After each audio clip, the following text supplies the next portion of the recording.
Hello, I'm Rabba Claudia and I have a D'var Torah for you on Parsha Vayakel Pekudei. These are certainly strange times. I want to start with wishing to all health and perseverance. What might a very technical set of Parshiot have to say to this moment in time when we cannot come together to pray and feel like a kahal, congregation? How do we feel about this Shabbat? This week's reading, Vayakel Pekudei, starts out with Moshe gathering the people together to emphasize the Shabbat, that Shabbat is a very serious matter. Why did Moshe have to gather the people, women and men and children, to tell them about Shabbat? This was not that long after Sinai. Why did they need to gather again? Ramban, on the word Vayakel, says that this was a time of brokenness for the Jewish people. Moshe had just come down from Har Sinai with a second set of tablets.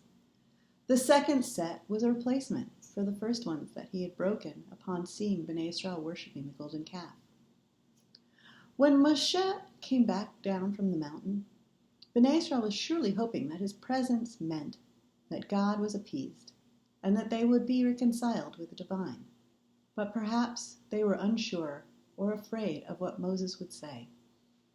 Moshe gathered the entire people to assure them that, quote, they surely went back to their previous state and their nuptial love, according to the Ramban, and it was hence known that the divine presence would be among them, like the matter that God commanded at first, unquote. Everybody needed to be there personally to hear that the relationship was renewed, so each one would have no doubt. What is one way that a lover shows affection and commitment? Often by giving a gift. Masechet Shabbat explains that the Holy Blessed One said to Moses, I have a good gift in my treasure house, and Shabbat is its name. And I seek to give it to Israel. Go and inform them about it. Moshe came down from the mountain and told us about Shabbat. Shabbat is a gift to us. As we say in Kiddush, Ot hi le'olam, our everlasting bond with God. With the importance of Shabbat conveyed, Moshe turns in exquisite detail to the construction of the Mishkan. The rabbis of the Talmud often made halachic inferences from the juxtaposition of Parshiot.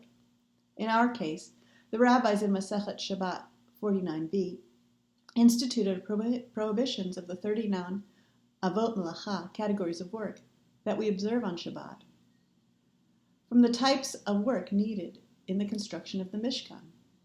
The creative work of the artisans became the basis of our refraining from work on Shabbat. However, the Sfat Emet, Hasidic master, makes a different connection. He notes that the Mishkan was a communal effort brought about by donations of time and material. Each person donated either money, material, time, or talent. Every person was necessary. God, giving us the gift of Shabbat, may have inspired the outpouring of gifts to the Mishkan. The commandments about Shabbat came before the Mishkan, the Sfat Emet notes, because Shabbat too gets its strength from community. We usually experience Shabbat, this gift from God, in community by going to shul, eating, playing, and learning together. The Talmud in Masechet Megillah 29a tells us that our synagogue today are mikdash ma'at, little sanctuaries. Our communities are little versions of the Beit HaMikdash, the temple, holy places for Jews to come together. We become a kahal, a community, a word that shares a root with the title of our Parsha, Vayakel, by coming together, as we did when Moshe called us, as we did in Jerusalem. How do we recreate that feeling of Shabbat, our gift, without our Mishkan Ma'at, our small sanctuary? The late Amoraic Midrash, Psikta Rabbati 15, seems to be the source of Rabbi Yitzchak's statement. Quoting Shir HaShirim, Song of Songs, Domed Dodi Litzvi, my beloved is like a gazelle. Rabbi Yitzchak said, as a gazelle skips and jumps from tree to tree, from sukkah to sukkah, from fence to fence, so the Holy Blessed One skips from this synagogue to this synagogue, and from this Beit Midrash, house of study, to that Beit Midrash. Seems to me almost like Elijah on Seder night. God makes the round of all the places that Jews pray and learn. The Midrash continues. Why?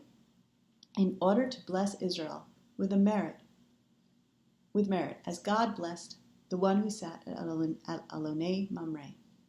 As it is written, the Lord appeared to him by the terebinths of Mamre. He was sitting at the entrance of his tent. From Genesis 18:1. Who was sitting alone at Alonei Mamre? Abraham. Rashi there tells us that Abraham was recovering from his Brit Milah, and God came to visit him to see how he was feeling. Can we infer from Rabbi Yitzchak that God goes from shul to shul and Beit Midrash to Beit Midrash to see if we are sick and in need of comfort? We don't have a shul to congregate in this Shabbat, yet we are certainly in need of comfort and healing. In last week's Parsha, God told us, Asu li mikdash v'shechanti b'tocham. Make me a sanctuary, and I will dwell among you, in the singular. In explaining this pasuk, Rav Chaim of Volozhin explained God's words. That you should know that the purpose of my desire in building a Mishkan, that you should see and then you should create for yourselves with the blueprint of the Mishkan, that you are all holy and can facilitate my truly living with you. I think he means in each one of us, we carry a Mishkan with us. So let us use this Shabbat to recreate the Mishkan and our shul within ourselves. Let us stand together apart and receive the gift of Shabbat. Perhaps let us imitate God by virtually visiting those in our kahal before Shabbat, by calling those we usually greet at Kiddush. Let us try to feel the spirit of our kahal within us and invite God to stop by and comfort us. Shabbat Shalom.